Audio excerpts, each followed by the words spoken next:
उमा जी की बहू पिंकी को गप्पे मारने की बहुत आदत थी। वो जब भी किसी के बारे में बातें करती तो बड़े बड़े गप्पे फेंका करती। आसपास के सब लोगों को पता था कि पिंकी बहुत बड़ी गपोड़ीबाज है। लोग उसकी बात पर विश्वास नहीं किया करते थे, लेकिन हाँ, उसकी बातें सुन सुनकर हंसते बहुत थे।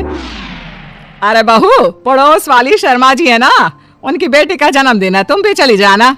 ठीक है मम्मी जी, ये तो बता दो गिफ्ट में लेकर क्या जाना है? अरे लेकर क्या जाना है, 250 का लिफाफा दे देना, बस काफी है।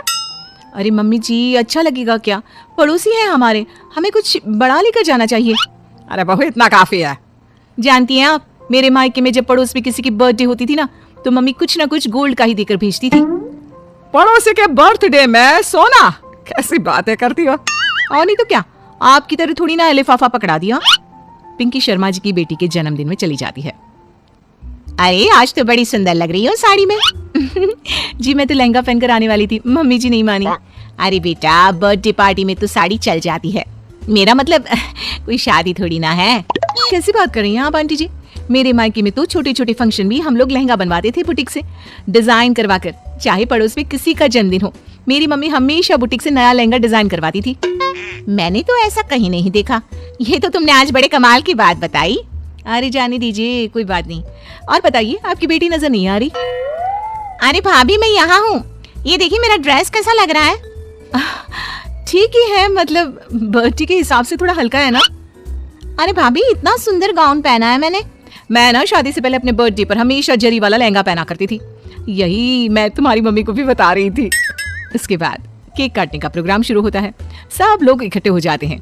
शर्मा जी की बेटी का केक देखकर पिंकी से रहा नहीं जाता। उसके अंदर का गपोड़ी बाज बाहर निकल कर आ जाता है। अरे इतना छोटा सा केक? अरे बेटा, मेहमानों के हिसाब से ही है, जितने लोग इतना बड़ा केक। आंटी जी, कम से कम 4 या 5 मंजिल वाला केक तो बनाना चाहिए था। आपकी बेटी का बर्थडे रोज रोज थोड़ी ना आता है। मेरे बर्थडे पर हमेशा पापा 4 केक बनवाते थे। सारे केक 4-4 मंजिल के होते थे। वहां पर सारे लोग उमा जी के मोहल्ले के ही थे और वो पिंकी के गप्पे मारने की आदत से अच्छी तरह वाकिफ थे, इसलिए सब लोग उसकी बात सुनकर हंसने लगे, लेकिन किसी ने पिंकी से कुछ नहीं कहा। एक दिन सुबह सुबह पिंकी ने अपनी सास से कहा, मम्मी जी, मेरे मम्मी पापा मुझसे मिलने के लिए यहाँ आ रहे हैं। अरे वाह, ये तो बहुत अच्छी बात है। उनके आने की तैयारी करो, अच्छा अच्छा खाना बनाओ। वैसे कब तक आएंगे? मम्मी जी फ्लाइट से आ रहे हैं, कल शाम को 4 बजे की फ्लाइट है। फ्लाइट? लेकिन बेटा, तेरा मायका तो यहाँ से 2 घंटे की दूरी पर है। तेरे मम्मी पापा फ्लाइट से कब से आने लगे? अरे मम्मी जी, आपको पता नहीं है, मेरे मम्मी पापा ना आधे घंटे की दूरी के लिए भी फ्लाइट का टिकट बुक करवाती है। अरे गप्पे थोड़े कम मारा करो बहू। कोई फ्लाइट से तब आएगा ना जब यहाँ पर एयरपोर्ट होगा। तुम्हारी मम्मी क्या उड़कर आएगी घर में? अरे हाँ मम्मी जी, मैं तो भूल ही गई थी। वो क्या ना, मेरे मम्मी पापा हमेशा फ्लाइट से ही ट्रैवल करते हैं, तो मेरे दिमाग से ही निकल गया था। अगले दिन पिंकी के मम्मी और पापा पिंकी से मिलने के लिए उसके घर आते हैं। आइए आइए जी, आपका बहुत बहुत स्वागत है। और समदन जी, हमारी बेटी की कोई शिकायत तो नहीं ना? ठीक से संभाल लिया है ना आपका घर? अरे मेरी बहू बहुत समझदार है, घर का काम बहुत अच्छे तरीके से करती है। बस थोड़ा ज्यादा बोलने की आदत है उसे, आपको परेशान करती होगी ना? बात तो आपकी सही है, उसकी थोड़ा ज्यादा नहीं बहुत ज्यादा बोलने की आदत है। लेकिन कोई बात नहीं, आपकी बेटी दिल की बहुत अच्छी है, बस थोड़ा बोलती ही तो ज्यादा है। पिंकी बेटा, इधर आओ, देखो तुम्हारे मम्मी पापा आए हैं। तुमने इनके लिए खाना तो बना लिया ना? वो क्या है ना मम्मी जी, आपसे एक बात कहनी थी। हाँ हाँ बोलो बहू, क्या बात है? डरने की कोई जरूरत नहीं। वो मम्मी जी, मैंने सोचा मम्मी पापा आए हैं तो खाना बाहर से मंगवा लेती हूँ। अरे कोई बात नहीं बेटा, वैसे भी तुम किचन में काम करने लग जाती तो अपने मम्मी पापा से बात कब करती। बहुत अच्छा किया, अब तुम अपने मम्मी पापा के साथ बैठकर आराम से बात करो, मैं अंदर जाती हूँ। शाम का वक्त जैसे ही दरवाजे की घंटी बजी, 3-4 लोग हाथों में खाने की बहुत सारे पैकेट लेकर उमा जी के घर पहुंच गए। अरे भाई, कौन है आप लोग? लगता है गलत पते पर आ गए। नहीं नहीं माँ जी, हम तो खाने का ऑर्डर डिलीवर करने आए हैं, यहीं से बुकिंग मिली थी।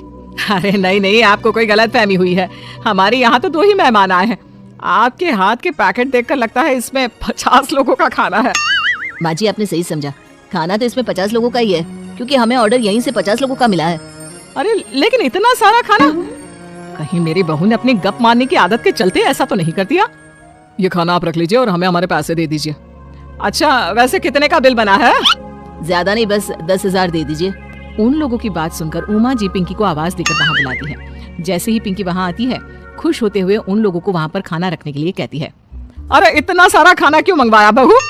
अरे मम्मी जी, मैंने आपको बताया तो था, मम्मी पापा आए हैं तो मैं खाना बाहर से मंगवा रही हूँ। ये बात सही है बेटा, लेकिन 2 लोगों के लिए 50 लोगों का खाना? अरे मम्मी जी, कुछ कम पड़ जाए तो अच्छे थोड़ी ना लगता है, और मेरे मायके में तो ऐसा ही होता है, एक्स्ट्रा खाना मंगवाते हैं हम लोग। तभी पिंकी के मम्मी और पापा वहाँ पर आते हैं। अरे बेटा, एक्स्ट्रा खाना मंगवाने का मतलब ये थोड़ी ना होता है कि 2 लोगों के खाने के लिए 50 लोगों का खाना मंगवा लो।